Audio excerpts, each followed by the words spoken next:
Alexis Poulain, sans réserve, l'édito.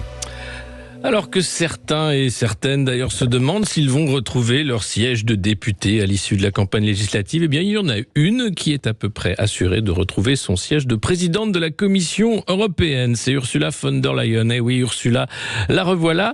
Le sommet européen qui a lieu hier et aujourd'hui, eh bien nos chers leaders se sont mis d'accord pour reconduire Ursula von der Leyen à la tête de la Commission européenne, mais de proposer aussi Kaja Kallas, qui est l'actuelle première ministre de l'Estonie, pour faire la tête de la diplomatie européenne.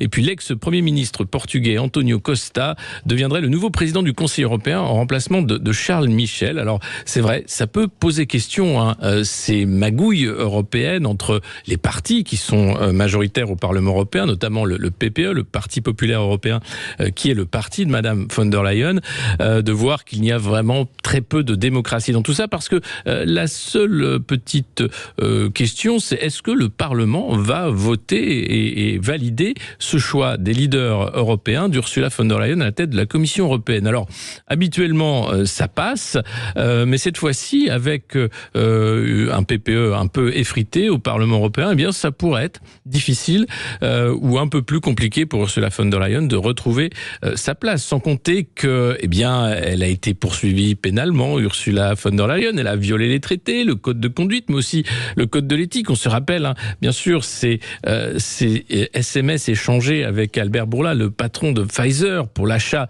par millions de vaccins pour les Européens.